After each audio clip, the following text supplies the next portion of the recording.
The Sherlock Holmes Stories by Sir Arthur Conan Doyle. Charles Augustus Milverton. Part 3. Holmes and Watson have broken into the house of Charles Augustus Milverton in order to steal the compromising letters of Lady Eva Blackwell. Having just managed to unlock the blackmailer's safe, they are forced to take cover behind some curtains by the unexpected arrival of Milverton in the room. As they peer out from their concealment, Watson notices that the safe hangs slightly open. In my own mind I had determined that if I were sure from the rigidity of his gaze that it had caught his eye, I would at once spring out, throw my greatcoat over his head, pinion him, and leave the rest to Holmes. But Milverton never looked up. He was languidly interested by the papers in his hand, and page after page was turned as he followed the argument of the lawyer.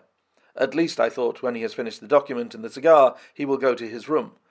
But before he had reached the end of either, there came a remarkable development, which turned our thoughts into quite another channel. Several times I had observed that Milverton looked at his watch, and once he had risen and sat down again with a gesture of impatience. The idea, however, that he might have an appointment at so strange an hour never occurred to me until a faint sound reached my ears from the veranda outside. Milverton dropped his papers and sat rigid in his chair. The sound was repeated, and then there came a gentle tap at the door. Milverton rose and opened it. "Well," said he curtly, "you are nearly half an hour late." So this was the explanation of the unlocked door, and of the nocturnal vigil of Milverton. There was a gentle rustle of a woman's dress. I had closed the slit between the curtains as Milverton's face had turned in our direction, but now I ventured very carefully to open it once more. He had resumed his seat, the cigar still projecting at an insolent angle from the corner of his mouth. In front of him, in the full glare of the electric light, there stood a tall, slim, dark woman, a veil over her face, a mantle drawn under her chin. Her breath came quick and fast, and every inch of the lithe figure was quivering with strong emotion. "Well," said Milverton, "you made me lose a good night's rest, my dear. I hope you'll prove worth it. You couldn't come at any other time, eh?" The woman shook her head. "Well, if you couldn't, you couldn't. If the Countess is a hard mistress, you have your chance to get level with her now. Bless the girl, what are you shivering about? That's right, pull yourself together. Now let us get down to business." He took a notebook from the drawer of his desk. "You say that you have 5 letters which compromise the Countess d'Albert. You want to sell them, I want to buy them. So far, so good. It only remains to fix a price. I should want to inspect the letters, of course. If they are really good specimens. Great heavens! Is it you?" The woman, without a word, had raised her veil and dropped the mantle from her chin. It was a dark, handsome, clear-cut face which confronted Milverton, a face with a curved nose, strong, dark eyebrows, shading hard, glittering eyes, and a straight, thin-lipped mouth set in a dangerous smile. "It is I," she said, "the woman whose life you have ruined." Milverton laughed, but fear vibrated in his voice. "You were so very obstinate," said he. "Why did you drive me to such extremities? I assure you I wouldn't hurt a fly of my own accord, but every man has his business, and what was I to do? I put the price well within your means. You would not pay. So you sent the letters to my husband, and he, the noblest gentleman that ever lived, a man whose boots I was never worthy to lace, he broke his gallant heart, and died. You remember that last night when I came through that door, I begged and prayed you for mercy, and you laughed in my face, as you are trying to laugh now, only your coward heart cannot keep your lips from twitching. You never thought to see me here again, but it was that night which taught me how I could meet you face to face, and alone. Well, Charles Augustus Milverton, what have you to say?" "Don't imagine that you can bully me," said he, rising to his feet. "I have only to raise my voice, and I could call my servants and have you arrested. But I will make allowance for your natural anger. Leave the room at once, as you came, and I will say no more." The woman stood with her hand buried in her bosom, and the same deadly smile on her thin lips. You will ruin no more lives as you have ruined mine. You will wring no more hearts as you wrung mine. I will free the world of a poisonous thing. Take that, you hound, and that, and that, and that." She had drawn a little gleaming revolver and emptied barrel after barrel into Milverton's body, the muzzle within 2 feet of his shirt front. He shrank away and then fell forwards upon the table, coughing furiously and clawing among the papers. Then he staggered to his feet, received another shot, and rolled upon the floor. "You have done me," he cried, and lay still. The woman looked at him intently and ground her heel into his upturned face.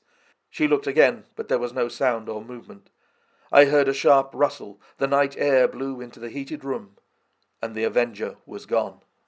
No interference upon our part could have saved the man from his fate, but as the woman poured bullet after bullet into Milverton's shrinking body, I was about to spring out, when I felt Holmes' strong, cold grasp upon my wrist. I understood the whole argument of that firm, restraining grip, that it was no affair of ours, that justice had overtaken a villain, that we had our own duties and our own objects which were not to be lost sight of. But hardly had the woman rushed from the room when Holmes, with swift, silent steps, was over at the other door. He turned the key in the lock. At the same instant we heard voices in the house and the sound of hurrying feet. The revolver shots had roused the household. With perfect coolness, Holmes slipped across to the safe, filled his arms with bundles of letters, and poured them all into the fire. Again and again he did it, until the safe was empty. Someone turned the handle and beat upon the outside of the door.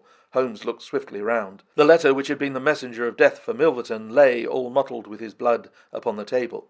Holmes tossed it in among the blazing papers. Then he drew the key from the outer door, passed through after me, and locked it on the outside. "This way, Watson," said he. "We can scale the garden wall in this direction." I could not have believed that an alarm could have spread so swiftly. Looking back, the huge house was one blaze of light. The front door was open, and figures were rushing down the drive. The whole garden was alive with people, and one fellow raised a view hallo as we emerged from the veranda and followed hard at our heels. Holmes seemed to know the grounds perfectly, and he threaded his way swiftly among a plantation of small trees, I close at his heels, and our foremost pursuer panting behind us. It was a 6-foot wall which barred our path, but he sprang to the top and over. As I did the same, I felt the hand of the man grab me at my ankle, but I kicked myself free and scrambled over a grass-strewn coping. I fell upon my face among some bushes, but Holmes had me on my feet in an instant, and together we dashed away across the huge expanse of Hampstead Heath. We had run 2 miles, I suppose, before Holmes at last halted and listened intently. All was absolute stillness behind us. We had breakfasted and were smoking our morning pipe on the day after the remarkable experience which I have recorded, when Lestrade of Scotland Yard, very solemn and impressive, was ushered into our modest sitting-room. "Good morning, Mr. Holmes," said he. "Good morning. May I ask if you are very busy just now?" "Not too busy to listen to you." "I thought that perhaps if you had nothing particular on hand, you might care to assist us in a most remarkable case which occurred only last night at Hampstead." "Dear me," said Holmes. "What was that?" "A murder, a most dramatic and remarkable murder. I know how keen you are upon these things, and I would take it as a great favour if you would step down to Appledore Towers and give us the benefit of your advice. It is no ordinary crime. We have had our eyes upon this Mr. Milverton for some time, and between ourselves he was a bit of a villain. He is known to have held papers which he used for blackmailing purposes. These papers have all been burned by the murderers. No article of value was taken, as it is probable that the criminals were men of good position whose sole object was to prevent social exposure." "Criminals?" said Holmes. "Plural?" "Yes, there were 2 of them. They were as nearly as possible captured red-handed. We have their footmarks, we have their description. It's 10 to 1 that we could trace them. The first fellow was a bit too active, but the second was caught by the under-gardener, and only got away after a struggle. He was a middle-sized, strongly built man, square jaw, thick neck, moustache, a mask over his eyes." "That's rather vague," said Sherlock Holmes. "Aye, it might be a description of Watson." "It's true," said the inspector with amusement. "It might be a description of Watson." "Well, I'm afraid I can't help you, Lestrade," said Holmes. "The fact is that I knew this fellow Milverton, that I considered him one of the most dangerous men in London, and I think there are certain crimes which the law cannot touch, and which therefore, to some extent, justify private revenge. No, it's no use arguing. I have made up my mind. My sympathies are with the criminals rather than with the victim, and I will not handle this case." Holmes had not said one word to me about the tragedy which we had witnessed, but I observed all morning that he was in the most thoughtful mood. and he gave me the impression from his vacant eyes and his abstracted manner of a man who is striving to recall something to his memory. We were in the middle of our lunch when he suddenly sprang to his feet. "By Jove, Watson, I've got it!" he cried. "Take your hat, come with me." He hurried at his top speed down Baker Street and along Oxford Street until we had almost reached Regent Circus. Here on the left there stands a shop window filled with photographs of the celebrities and beauties of the day. Holmes's eyes fixed themselves upon one of them, and following his gaze I saw a picture of a regal and stately lady in court dress, with a high diamond tiara upon her noble head. I looked at that delicately curved nose, at the marked eyebrows and the straight mouth and the strong little chin beneath it. Then I caught my breath as I read the time-honoured title of the great nobleman and statesman whose wife she had been.